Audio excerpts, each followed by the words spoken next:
some sexy striking. Ladies and gentlemen, the other side counts in 29 seconds. Round number 2, pre-ordered by TKO Rick, the Gladiator Glenn.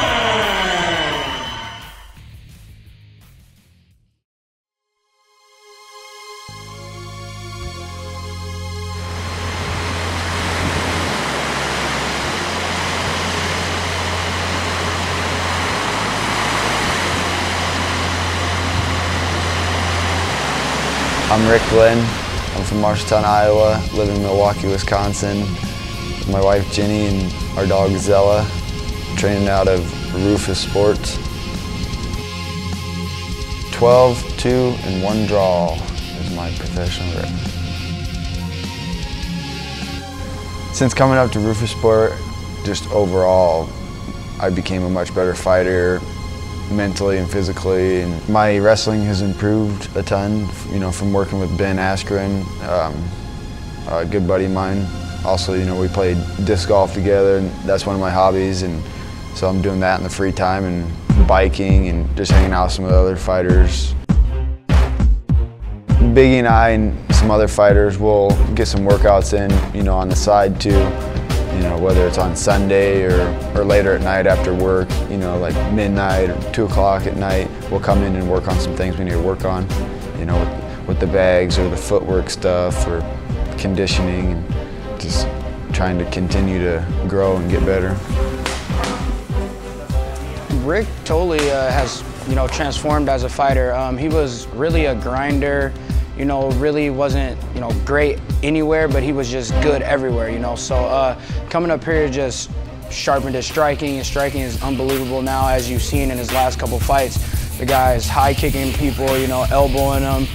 His versatility is amazing. His jiu-jitsu has taken off. You can see that with the positionings that he's getting in fights as well. You know, Rufus Sport has just tightened up and sharpened all the skills that Rick already had as a fighter. Rick has progressed greatly as a fighter since moving here to Rufus Sport in Milwaukee. Obviously, we've got great striking coaches, Duke and Scott Cushman, and then he's got great training partners, Eric Koken and Pettis right around his weight. Rick came into the sport with a boxing background and not much else, but he's really developing into a full-time mixed martial artist. His wrestling is getting a lot better, his jiu-jitsu is getting a lot better, and he even got his kickboxing black belt under Duke Rufus now, so he's triple threat.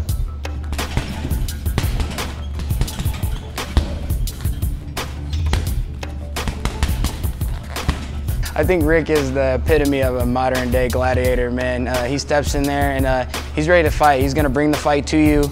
If you don't want to fight, you're gonna run. He's gonna call you to the center of the cage, and he stands in there by himself, man. He's just ready to go to war, you know, so that gladiator theme really fits Rick.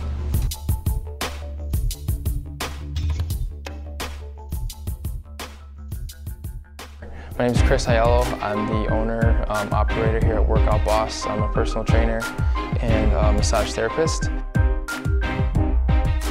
Anything he needs improving on, we kind of focus on those weaker muscles to help to kind of just balance his body.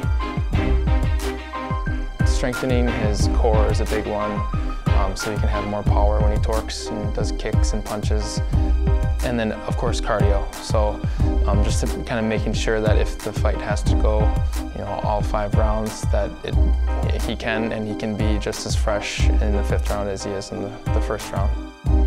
The first time I ever saw Rick was in a fight, and I was amazed because he listened to everything that his corner said. It was like he was like a machine, and they kind of input the data, and he did exactly what they said. And a lot of guys, they kind of ignore what the corner's saying, or maybe they just kind of do their own thing, but he was just really on point, and he won the fight. And I've seen that with all of his other fights as well.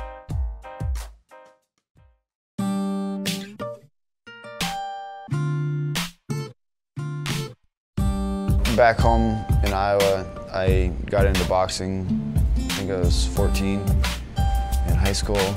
And then after the gym closed down, I just kind of fell into MMA. I had trained with Alan Hernandez in his basement, and then I also had a little gym in my basement that I'd get some workouts in, hit the bags, and I'd work pads and wrestling with my Uncle Nicky.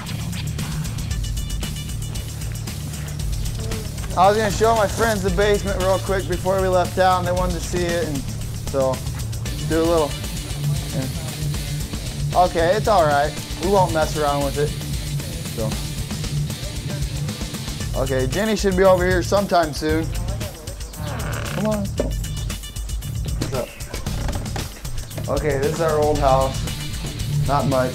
We don't stay here very often, but when we come back and visit. This is how I used to get down to my basement to work out when I was home. So, kind of ghetto, but.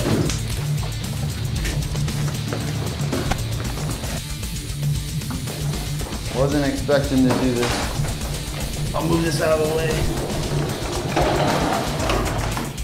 So when I was home, I'd come down here. We had more weights, and I had a speed bag over here, and then a tie bag.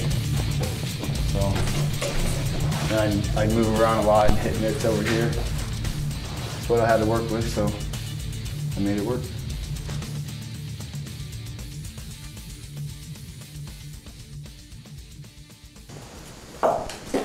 Not much.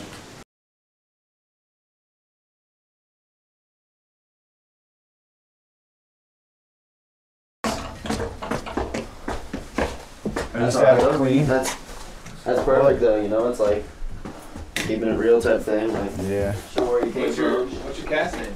Samson. Look at that cat. This is our attack. Yeah, he can walk. Fat cat. Oh, it's okay. He really won't let many people do that.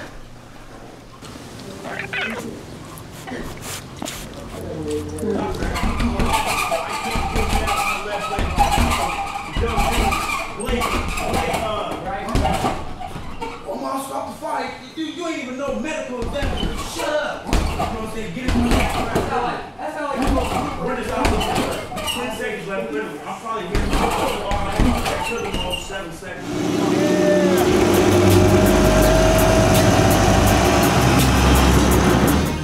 Mickey was a big help when no one else was there, you know, because there was a year or two that, you know, I had to travel to Des Moines and there wasn't anyone in Marshalltown to train with at the time, you know, so we were working out in his garage or out in the yard, you know, wrestling in the grass or whatever, like just to get something in. We'd flip a great big tractor tire from one end to the other to the backyard and carry the big rock.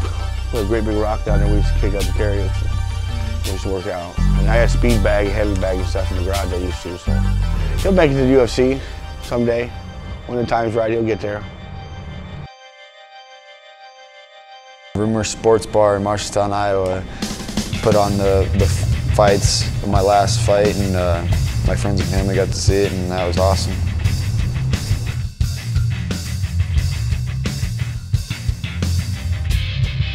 Well, with my last few fights being on Access TV, you know, some people ask, is it going to affect you? Is it going to put pressure on you? And no, it didn't. That's what I'm training for. I want to be the best, and you know, you're going to be fighting on TV in front of a lot of people, so I'm excited about that. Ladies and gentlemen, Rick, the Gladiator Glenn. With the score, when I fought with them, you know, it was nice fighting out of the country and getting to travel a little bit and see some different stuff. The pickup and the takedown by. I fought Tristan Johnson. Yeah, I felt a little pressure, but just, you know, from myself, just because I wanted to win so bad. But I think, you know, everyone's going to put a little bit of pressure on themselves. 50 seconds left to ground and pound. He's with the elbows by Glenn. Glenn has a violent top game. Yeah, I felt like the underdog, but I didn't care. I just knew I needed to go out there and get the job done. And I set a statement and finished the guy in the second round with punches. And opening up on Johnson. He is hurt. He's hurt. Johnson getting beat upon, and referee Eve Levine has seen enough. Rick Glenn. Fighting Lyndon Whitlock, you know, people thought there'd be more pressure because it was on Access TV. He knows he's down. He's going to have to do something. Oh, the big kibosh! I didn't look at it that way. You know, it's a big opportunity for me, and I like fighting in front of a lot of people, so I was happy for that. The power now, the full point of the knee being driven into the lower left rib cage. This is just ferocious from Glenn. Whitlock with nowhere to go. Blood splattered all over his face, all over his chest, all over his back as well. I don't know how it's gotten there, but it's there all the same. Boom, they gave it to me from Glenn.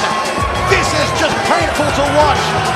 Glenn just handling him, and that's it. I see these guys fighting in the UFC, and of course everyone's going to mess up and make mistakes, but there's a lot of mistakes the guys in my weight class are making, and I think I capitalize on a lot of them.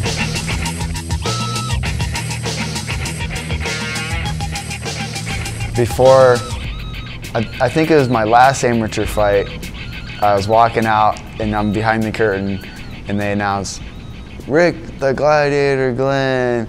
And I turned to my uncle, Mickey, you know, he was there right next to me, and I'm like, what the heck's this?